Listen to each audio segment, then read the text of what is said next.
Tunaka sa Vardara, sa Bregalnice, sa Ibra, sa Kosova, ispod Kajmakčalana, bude strašni pozdrav i opomena.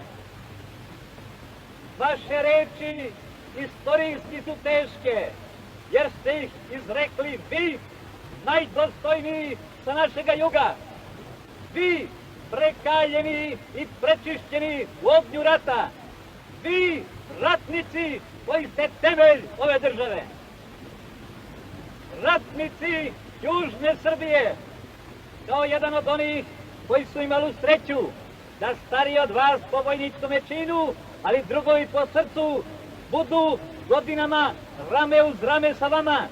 I onda kada se tuklo na zemljištu Severne Srbije, i onda kada se prolevala krv na vašim ognjištima, kao vaš drug koji je sa vama delio i patnju i slavu, pozivam vas da osveštate ove reči koje ste sada izgovorili, da pred celim svetom date sada još jedan svečani zavet, da je neslomljiva vaša volja i rešenost da ono što ste svojim žrtvama stvorili ostane netaknuto dok god naša pokolenja žive.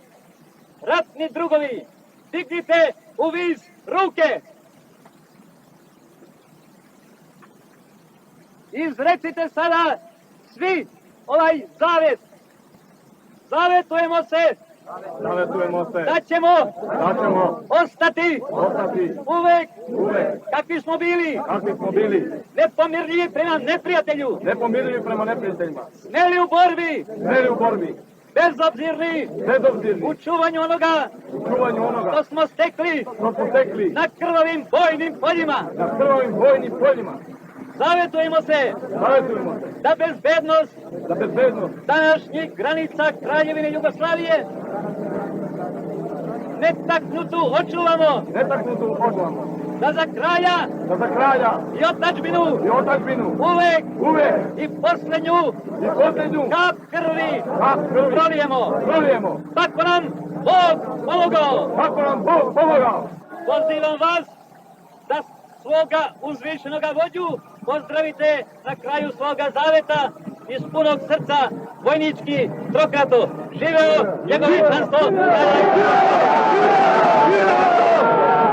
Živeo kralj!